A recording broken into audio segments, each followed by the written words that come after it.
What is up, guys? It is your boy Seki back with another story to tell you.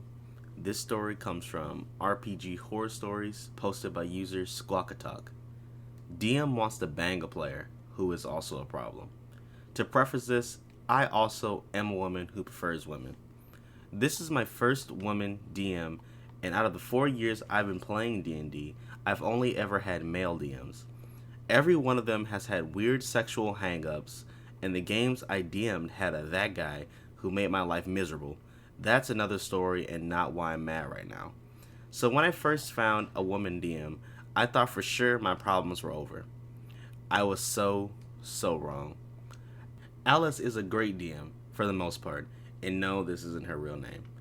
She's fair with loot, she's engaging, her characters are compelling, and her plot hooks are great. She's got a great sense of humor and is quick witted. She just desperately wants to get in this girl's pants. We were playing D&D 5e to start with. When the campaign began, none of us realized she had a crush on Mary, also not a real name. We had known each other for a few months from before on a Discord group we were all in, and wanted to make a D&D campaign. Alice volunteered to DM, and we agreed. We grabbed a few more people, and off we were. It took a few sessions for me to realize that things were a little skewed in Mary's favor. She had the best NPC responses, the most interesting encounters, and the rich noble character was finding the most gold. And at this point, we hadn't come across any merchants, and we weren't getting any items either. I'd seen favoritism before, and honestly, it didn't bother me. I can work around not having any loot. As long as my character has money for rations, she can sleep in a stable. It was fine. Then I get a message from the DM saying, "Hey, Mary is gonna split from the party." It was like session 4 at this point, and we just had a session the day before.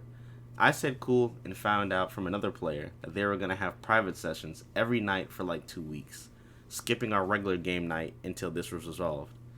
So I asked to listen in on this, and they were cool with it. It was wow.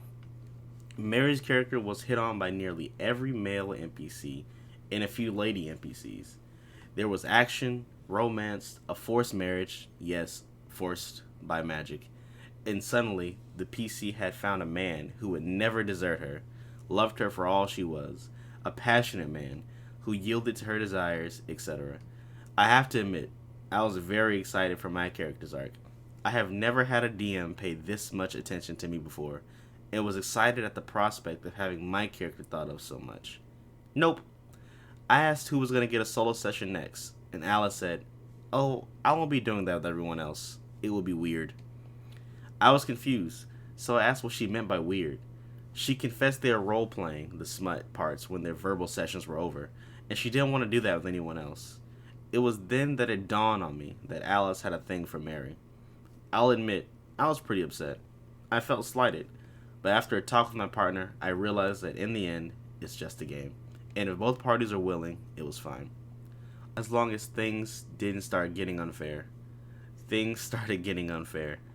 The sessions became the two of them speaking about 80% of the time. The paladin actually tunes out of the game unless he's being spoken to directly. The barbarian left the game because she wasn't getting to speak ever, and myself and the warlock just interject when we can. The warlock went to the city she was from. She also didn't get a solo session, and actually had to ask questions out loud whenever anyone asked her a question. Like, "I don't know, Alice. Do I know that?" So far, Mary has had a 1 week solo session complete with an all new cast of characters the DM admits the rest of us will never meet, a month-long solo session for her second character complete with fleshed out politics, a full cast of NPCs that we only met like 3 of. Her first character is the only one who can get us out of certain situations. Her second character just so happened to study the exact thing we're looking for in a world where no one else knows anything, not even the characters. She's like 17, so she's really smart. Pages on pages of information. Only she has solutions for very specific puzzles. Alice crafts and needs a spell only Mary has. You might be thinking, okay, so what has Mary done?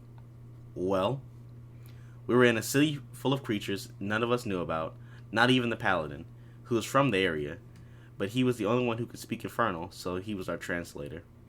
Alice still poised every question to Mary. What is Mary doing? What is she feeling? What's her reaction? And finally, Mary said, I'm tired of being the only one who has to do everything. Alice said, fair enough, and had the paladin deal with things. After about 15 minutes of them going back and forth, Mary finally pipes up, well, I'm just going to go to bed if I'm not doing anything, and leaves the call. It was about 6 p.m., not bedtime at all. Alice says she'll seize what's up, and leaves the call. We wait, and 10 minutes later, Alice pops back in. Yeah, she's tired, and if she's not doing anything, she feels like she's wasting time. She's going to cool off and come back. We were like, okay. After that, anytime Mary wasn't in the spotlight, she'd leave the call, saying she was wasting time. Call me when it's my turn.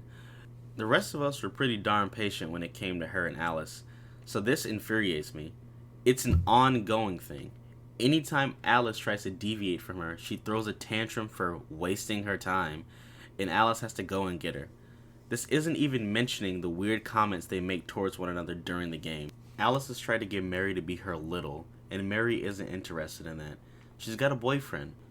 Her boyfriend doesn't mind the smut, but the dynamic is a no. And I know this because our characters were talking at a breakfast table, and Alice all of a sudden started talking about it, out of nowhere.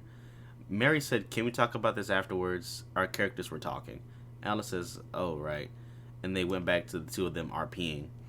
I've put up with the DMs showing favoritism before, but this is the longest campaign I've ever been in. I had no idea it got worse. Alright, guys.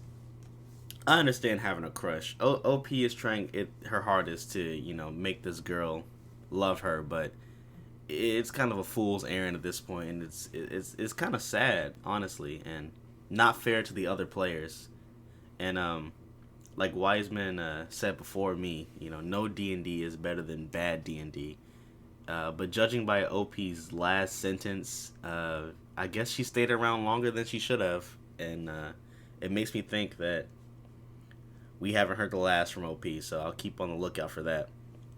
But let me know what you guys thought about that story in the comments, and if you enjoyed my telling of the story, consider subscribing, and come back and see me, because I love you, and I need you. Please come back.